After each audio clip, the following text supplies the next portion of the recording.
Manusia, atau juga dapat dikatakan sebagai insan. Manusia adalah makhluk yang sangat sosial dan cenderung hidup dalam struktur sosial yang kompleks, yang terdiri dari banyak kelompok yang saling bekerja sama dan bersaing, mulai dari keluarga dan jaringan kekerabatan hingga negara politik.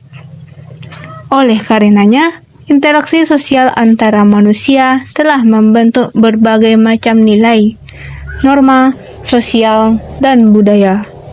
Keinginan untuk memahami dan mempengaruhi fenomena telah memotivasi untuk mengembangkan ilmu pengetahuan, teknologi, filsafat, hukum, agama, dan bidang lainnya. Humanisme menjadi istilah yang seringkali digunakan dalam filsafat, pendidikan, dan literatur. Secara umum, humanisme berkenaan dengan pemahaman manusia terhadap eksistensi dirinya dalam hubungan kemanusiaan dengan orang lain dalam sebuah komunitas. Humanisme berasal dari kata homo yang berarti manusia dan memiliki arti manusiawi atau sesuai dengan kodrat manusia. Secara istilahnya, humanisme berarti martabat dan nilai dari manusia dan semua upaya untuk meningkatkan kemampuan-kemampuan non-alamiah manusia secara penuh. Dapat dikatakan sebagai bahwa humanisme adalah pemikiran yang menganggap bahwa manusia adalah subjek utama yang dilakukan dengan menjunjung tinggi nilai-nilai kemanusiaan serta meningkatkan segala kemampuan yang dimiliki untuk mencapai taraf hidup yang lebih baik. Di Nusantara Indonesia, terdapat tokoh yang memiliki perhatian terhadap humanisme. Salah satunya adalah Hamka, yaitu Haji Abdul Malik Karim Amrullah.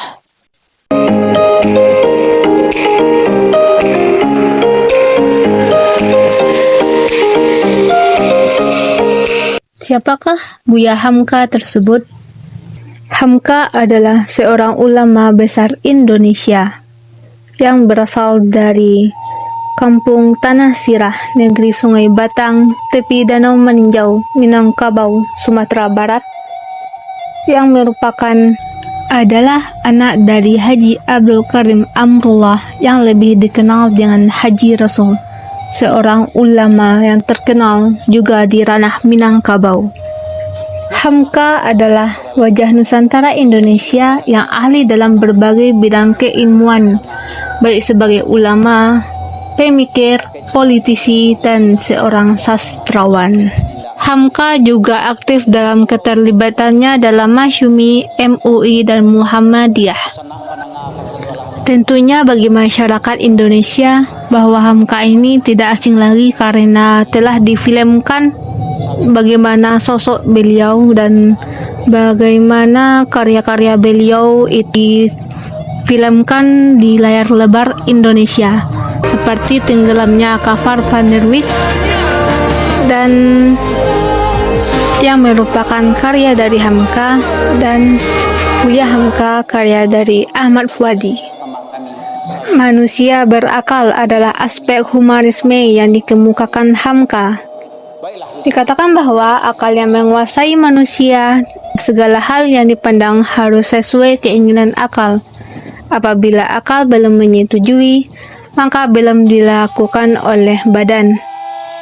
Namun juga lain halnya dengan manusia yang memiliki akal lemah dan memiliki nafsu dan syahwat yang lebih kuat, akan memudahkan manusia mendapati dirinya dalam kemerosotan hidupnya. Akal digunakan manusia untuk dapat memikirkan beberapa besarnya nikmat yang diterima manusia dari Tuhan. Nikmat dari Tuhan memiliki berbagai bentuk, dapat berupa nikmat kemuliaan dan ketinggian yang tiada tandingnya, yang membuat manusia jauh dari kehinaan. Menurut Hamka, orang yang berakal hanya memikirkan perkara. Pertama, menyediakan bekal untuk hari kemudian. Hari kemudian dapat berupa masa yang akan datang dan hari akhir.